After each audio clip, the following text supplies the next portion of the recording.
उस अस्पताल पर के प्रभारी पर 302 का मुकदमा लगना चाहिए। सिलेंडर सरकार के अस्पतालों में फेंका हुआ है, जिसको मैंने ट्वीट किया, गर्दनी भाग भी है। इस तरह लगभग जगहों पर विभाग के पदाधिकारी पर और जहां जहां ये वेंटिलेटर गई है वहां के पदाधिकारी पर एफआईआर लॉन्च होना चाहिए, क्योंकि ऑक्सीजन के चलते जो लोग मरे हैं वेंट के चलते, उस पर 302 का मुकदमा लगा। हर परिस्थिति। एक दूसरी चीज, सिलेंडर सरकार के अस्पतालों में फेंका हुआ है, जिसको मैंने ट्वीट किया, गर्दनी भाग भी है।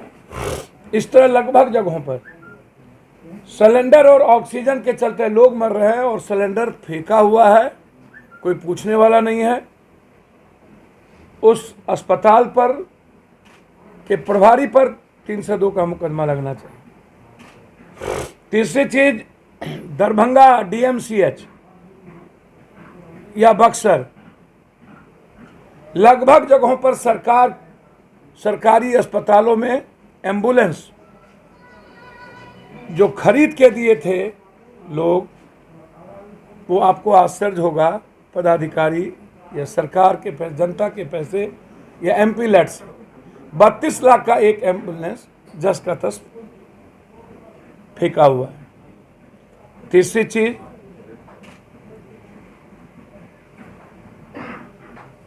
अभी तक अब स्थिति यह है कि पटना के नर्सिंग होम हॉस्पिटल लगभग जगहों पर मारपीट कर रही है।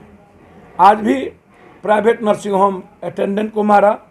ईश्वर दयाल में हमने दोनों बात डीएम साहब को भेज दिया है। ईश्वर दयाल के डॉक्टर्स का भगना है राहुल, उसने रात में राजीव नाम के पेशेंट को जबरदस्ती आईसीयू रूम में धमका करके बाहर कर रहा था। पत्रकार नगर के थाने को मैंने फ़ोन किया, वहाँ पर उनको भेजा। डीएम साहब को मैंने ट्वीट किया। लगभग जगहों पर अब स्थिति यह है कि धमका करके पैसे लिए जा रहे हैं और थाना कोऑपरेट कर रहा है। मैंने जब बाईपास के थाना प्रभारी को फ़ोन लगा के भेजा, अभी वो लड़का है हुआ जिसको बड़ी मार मारा, उसकी माँ वहाँ एडमिट है। यहाँ के बाद मैं वहीं जा रहा हूँ। बहुत मार मारा, ये स्थिति है। वो पीएमसीएच मैंने बातचीत की उसके माँ को ले जाने के लिए, बोला तुमको पीएमसीएच नहीं ले जाने देंगे।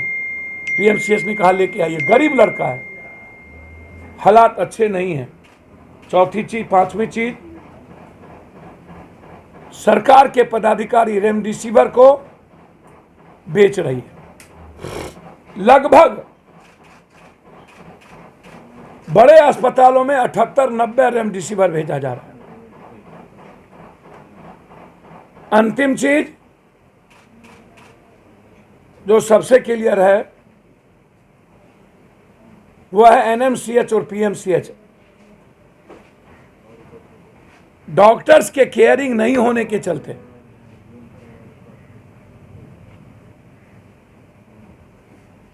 रात में कोई भी व्यक्ति डॉक्टर्स को, पेशेंट को नहीं टच करता है। आज 26 साल का लड़का ऑक्सीजन नहीं रहने के चलते उसकी मौत हो गई। उसकी मां लिपट के रोती रह गई, हम जा करके भी नहीं बचा पाए। चाह करके भी नहीं बचा पाए।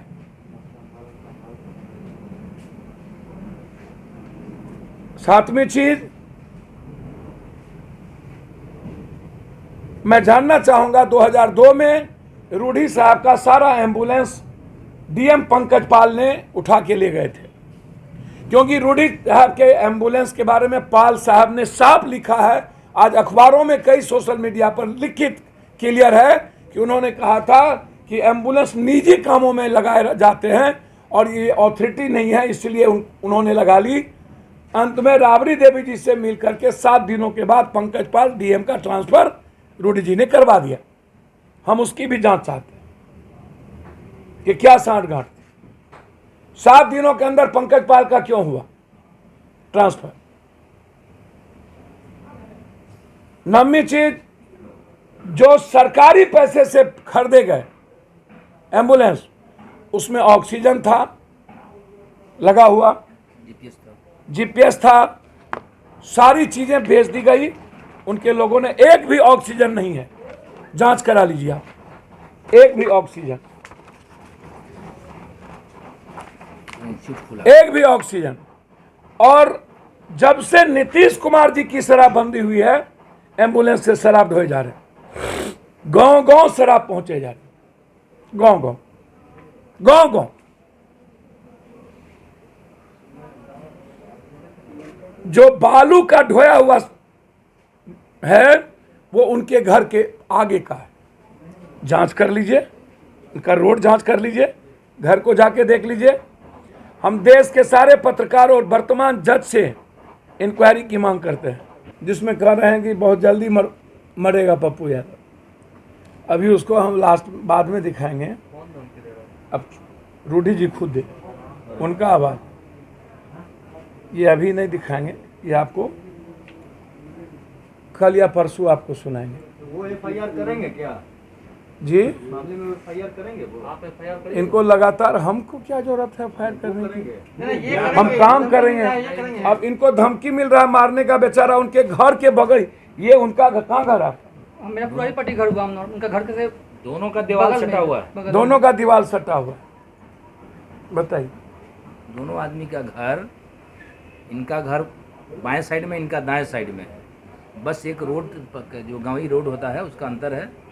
और इतनी धमकी मिल रही है कि कभी भी इनकी जान का खतरा है। हम लोग तो बस एम्बुलेंस दिखाने गए थे, वहाँ पे कुछ नहीं हुआ है। हम लोग गए हैं, पत्रकार जो भी गए हैं, पत्रकार 3-4 पत्रकार थे, मनोज सिंह, पंकज मिश्रा और कुलदीप महासेठ, जो कि लोकल पत्रकार है वहाँ के, उन लोगों से आप पूछ लीजिए या फिर वहाँ के ग्रामीण लोग से पूछ लीजिए आपकी कुछ भी हम लोग एक शब्द कुछ बोले हो, वहाँ के लोग उल्टे से बोल रहे थे। हम लोग बोले कि भैया हम लोग देख के चले जाएंगे, हम लोग देखे हैं, तुरंत निकले हैं भैया।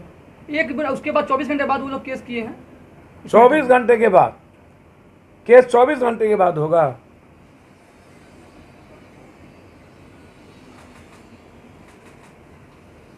तो पप्पू यादव के मार देने से रूडी जी आपको सकून मिल जाए गाली गलौज करने से?